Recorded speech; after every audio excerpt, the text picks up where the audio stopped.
part of that crazy bill that they're scheming on is to put electric vehicle chargers out, install them all over the country, they say.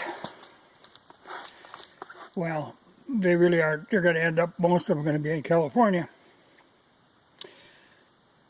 and warm climates. Now this I find interesting because they always make it sound like this, new exciting thing, electric vehicles. This was around for a long time. It's something Edison was even playing with. But there's great drawbacks to them, and they decided they just weren't practical. They did use, like for forklifts or even short-range delivery trucks, it was workable to a certain extent. And that's what this is an old Hobart charger for electric vehicles. It's actually a big electric motor that runs on 110 or 220 that spins a huge generator that is capable of charging like 7.5 volts, like 150 amps. And it looks like something you would jumpstart Frankenstein with, but it was what they used to charge the electric vehicles. And the funny thing is, Hobart still makes these new electric chargers now. A whole different design. They aren't motor driven. They are just transformers, really. But this was the old way of doing it. It weighs a ton. I mean, it's maybe not. I should show you, it's not a small thing. And like this is a heavy slate piece here that the controls are on, and it's got this rheostat that you adjust the amperage. Big old switch to turn around and off. Huge thing. Incredibly heavy. And large, heavy cabling.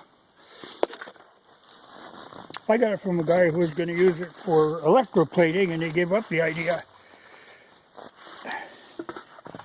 But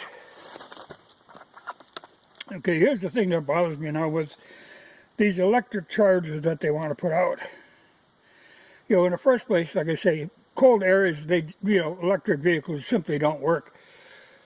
Like they brag in their specifications, you get down to 40 degrees. Now this is 40 above zero. You get down to that and they run at about 40% efficiency.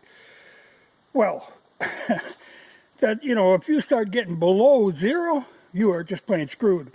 I know it was written, there was a guy who was a diplomat in Russia, had a Tesla. Now they're supposed to get like 500 miles on a charge.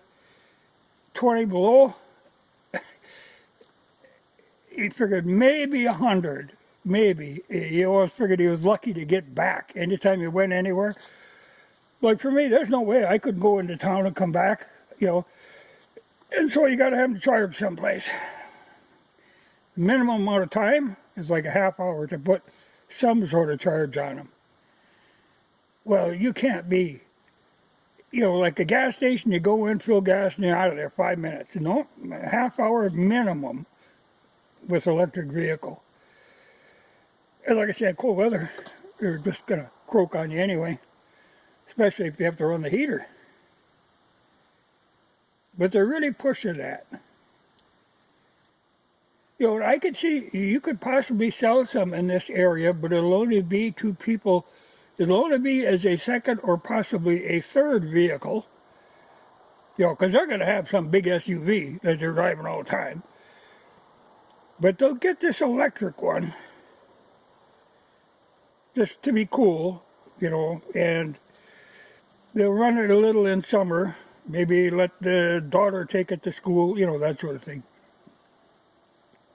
But it's not going to be their only form of transportation. No way in the hell. Just can't happen. But let's say you got, they're pushing out, the gas price is high. Well, that's no problem. Just buy an electric car. Okay. Minimum, you're going to pay $50,000. for an electric vehicle. And that's not for much of one. Now they say, well, they'll give you, what is it, like $12,000 tax credit. I love it when everything is a tax credit. You know, that isn't, that money that's coming as a tax credit is money out of everybody's pocket. It isn't like free money that they're getting to subsidize this electric dream. It's your money that's going to do it, and you'll never see any gain in it. Like I say, it'll all be in California, Arizona, that sort of thing. Won't be here.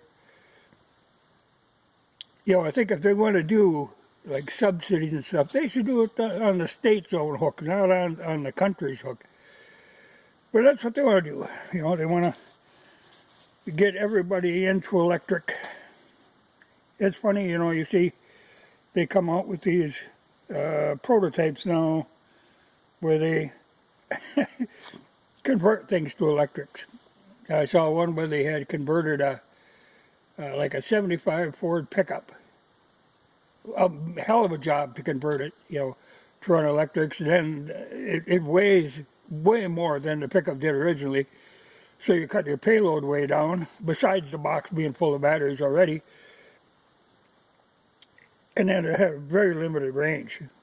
I mean, I'm talking like 100, 200 miles, you know. That's just not acceptable.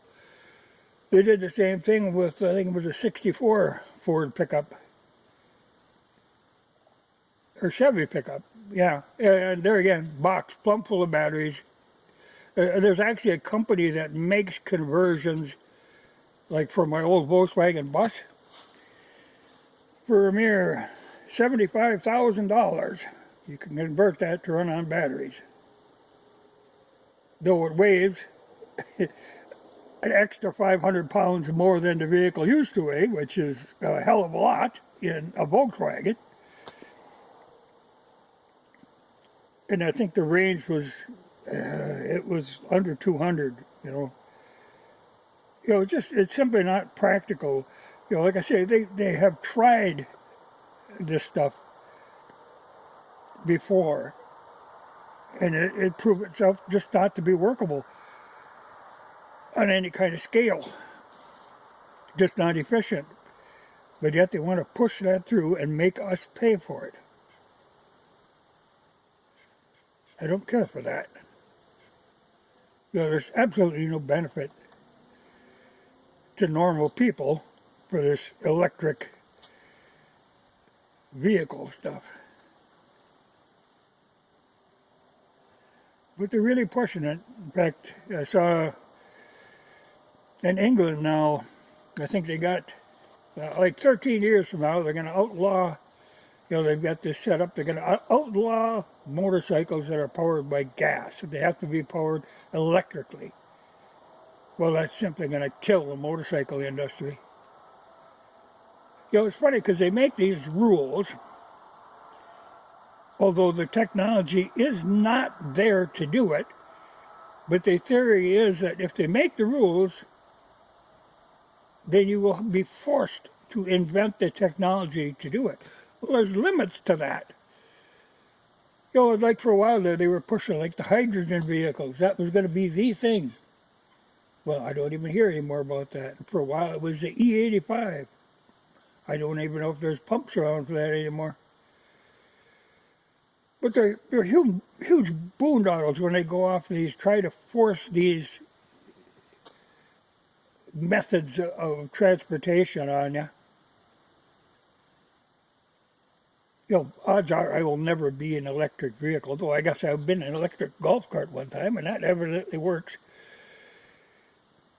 But for a normal human being, that just isn't going to work, and especially in a northern climate, it's not going to work. You know, I think it is, what, Sweden or Norway or one of them where they try to do it. You know, but it's just really not a practical alternative. I could see running a hybrid of some sort where you have gas and electric so that you can use regenerative braking, you know, to charge batteries, and, you know, there's possibilities there in a hybrid like that. But pure electric, no, ain't going to happen. But yet, if they make you do it, that's the theory. If they make you do it, it'll work. It ain't going to work.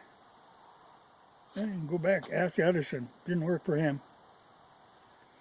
But it is funny to think that Hobart is still making electric chargers for electric vehicles. Just a different design.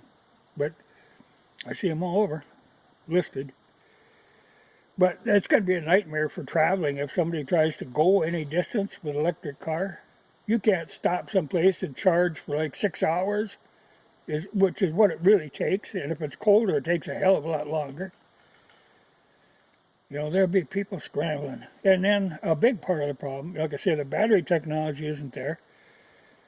But also the problem of disposing the batteries is a huge problem. These things aren't even like a lead acid battery. Yeah, you can recycle them and dispose. It's not a big deal. These new batteries, that's a whole other problem. But there again, I think they're thinking, oh, the technology, if you force them to do it, the technology will catch up.